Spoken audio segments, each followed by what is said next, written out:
السلام علیکم دوستو، کیسے ہو؟ امید کرتا ہوں سبھی خیریت سے ہوں گے اور ہمارے بتائے ہوئے نسخوں سے خوب فائدہ اٹھا رہے ہوں گے۔ دوستو آج پھر میں حاضر ہوں ایک بار آپ کی خدمت میں دیسی نسخہ لے کر۔ آج کا نسخہ ان ہمارے بھائیوں بہنوں نوجوانوں کے لیے ہے جو ہمارے مائیں بہنیں یا بھائی روزہ رکھتے ہیں اور روزے کی حالت میں انہیں کمزوری آ جاتی ہے، اور اتنی کمزوری آ جاتی ہے کہ روزہ رکھنا دن بھر کاٹنا ان کے لیے دشوار ہو جاتا ہے۔ سحری کھانے کے بعد جب سو جاتے ہیں، سو کر اٹھتے ہیں یا تھوڑا بہت کام کر لیتے ہیں تو تھکاوٹ، کمزوری بہت زیادہ آ جاتی ہے، پیاس لگتی ہے اور زیادہ خشکی آتی ہے، اور رات میں افطاری کے بعد جب نماز پڑھتے ہیں، نماز پڑھنا، تراویح پڑھنا ان کے لیے دشوار ہو جاتا ہے۔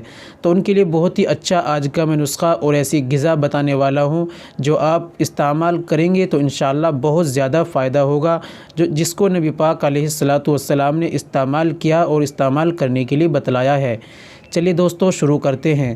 شروع کرنے سے پہلے ہم آپ سے گزارش کرتے ہیں کہ اگر آپ ہمارے چینل پر نئے آئے ہیں تو جلدی سے چینل کو سبسکرائب کر لیجئے، یا ابھی تک آپ نے ہمارا چینل سبسکرائب نہیں کیا تو جلدی سے سبسکرائب کر لیجئے اور گھنٹی کے بٹن پر آل پر پریس کر دیجئے۔ چلیے شروع کرتے ہیں، جان لیتے ہیں آج کے نسخے کے بارے میں۔ تو دوستو جن ہمارے ماؤں بہنوں بھائیوں کو پریشانی ہے کہ روزے کی حالت میں کمزوری زیادہ آتی ہے، روزہ رکھنا دشوار ہو جاتا ہے، جلدی خشکی آ جاتی ہے اور نماز تراویح پڑھنا بھی ان کے لیے دشواری ہو جاتی ہے، تو ان کو چاہیے کہ وہ کھجور کا استعمال کریں۔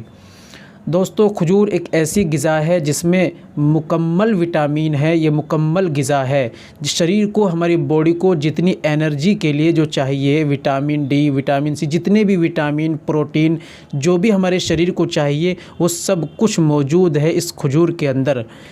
اور نبی پاک علیہ الصلاۃ والسلام نے فرمایا جس گھر کے اندر کھجور ہے وہ گھر غریب نہیں ہو سکتا۔ تو آپ نے کھجور کھا کر، آپ کے صحابہ نے کھجور کھا کر جنگ لڑی ہیں۔ تو دوستو کھجور کے اندر ساری وٹامن ہیں، تو کھجور کھانے سے انرجی بھی آئے گی، کمزوری دور ہو جائے گی اور صحت بھی بنے گی، طاقت بھی آئے گی، قوت پیدا کرے گا۔ دوستو ساری چیزوں میں یہ کام آئے گا، تو کھجور کا استعمال کریں۔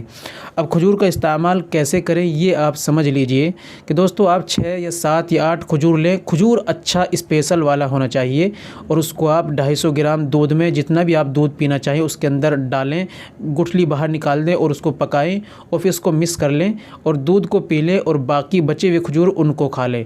یہ سحری میں آپ کھائیں، اس طرح استعمال کریں۔ انشاءاللہ آپ پورے رمضان استعمال کرتے رہیں تو انشاءاللہ صحت بھی بنے گی اور تندرستی اور قوت پیدا ہوگی، اور روزہ رکھنا بالکل آسان ہو جائے گا۔ انشاءاللہ بہت زیادہ فائدہ ہوگا، نماز پڑھنے میں بھی آسانی ہوگی اور بدن کو انشاءاللہ سکون ملے گا۔ دوستو امید کرتا ہوں ویڈیو پسند آئی ہوگی، ویڈیو کو لائک کر دیجئے اور شیئر بھی کر دیجئے اور اپنے دوستوں میں شیئر کر دیجئے، شاید کسی